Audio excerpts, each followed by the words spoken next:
अभी recently honourable supreme court ने क्वॉशिंग of FIR को लेकर कुछ बहुत जरूरी गाइडलाइंस इशू करी हैं। सेक्शन 482 ऑफ द सीआरपीसी के अंदर दी गई fundamental powers of the high court का इस्तेमाल करते हुए सुप्रीम कोर्ट ने बहुत ही इंपॉर्टेंट गाइडलाइंस दी हैं। तो अगर आप एक लीगल प्रोफेशनल हैं या लॉ के स्टूडेंट हैं तो मैं आपको सजेस्ट करूंगा कि आप इस वीडियो को एंड तक देखें। तो बिना कोई टाइम वेस्ट किए वीडियो शुरू करते हैं और देखते हैं क्या है गाइडलाइंस।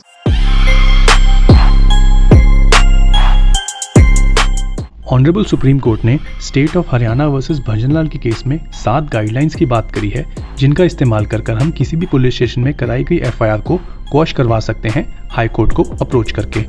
सुप्रीम कोर्ट ने ऐसे 7 सर्कमस्टांसेस बताए हैं जिनमें से अगर एक भी हो तो हाई कोर्ट जो है वो सेक्शन 482 ऑफ द सीआरपीसी के अंडर दी गई अपनी पावर का इस्तेमाल करके किसी भी एफआईआर को क्वॉश कर सकते हैं। तो क्या है वो 7 सर्कमस्टांसेस, चलिए इस बारे में बात करते हैं। Number 1, if the facts and circumstances stated in the FIR are considered to be true on their face value, still there is no prima facie offence made out.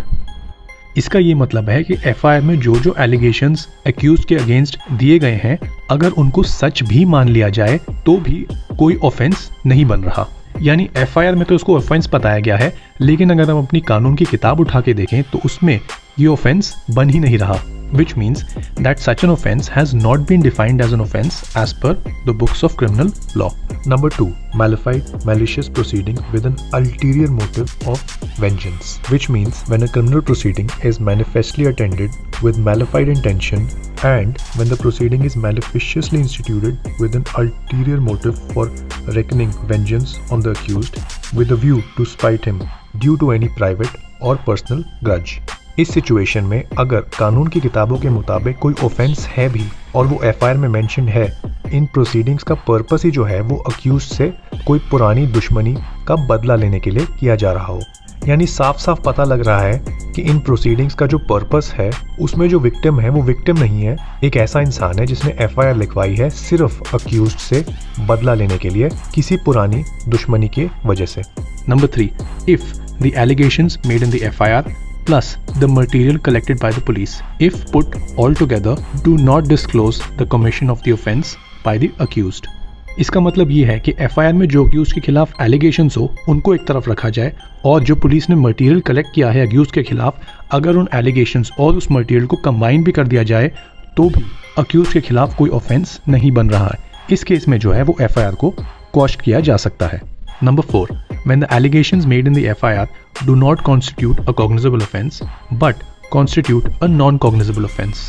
अगर FIR में लगाए गए एलिगेशन से कॉग्निजेबल ऑफेंस नहीं बन रहा है और नॉन कॉग्निजेबल ऑफेंस बन रहा है तो इस केस में FIR क्वॉश कर दी जाएगी, क्योंकि एक नॉन कॉग्निजेबल ऑफेंस में पुलिस जो है वो इन्वेस्टिगेशन कर ही नहीं सकती without the order of the magistrate, और ऐसे केसेस में एक एंसिलरी रिपोर्ट दी जाती है। लेकिन अगर एक नॉन कॉग्निजेबल ऑफेंस की एफआईआर कराई जा चुकी है तो हाई कोर्ट के पास पूरी पावर है ऐसी एफआईआर को क्वॉश करने की।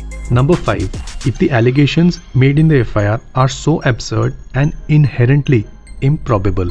इसका ये मतलब है कि जो एलिगेशंस एफआईआर में लगाए गए हैं वो इतने एब्सर्ड हैं जिससे कोई जस्ट कंक्लूजन पर पहुंचा ही नहीं जा सकता, तो हाई कोर्ट के पास एफआईआर को क्वॉश करने की पूरी पावर है।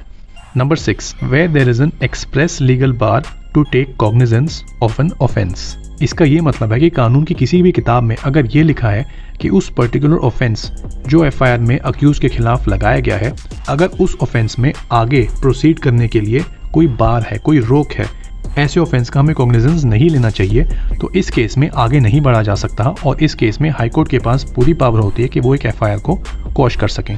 Number 7, when the allegations as disclosed in the FIR and the material accompanied by it do not disclose any cognizable offence which can be investigated by a police officer.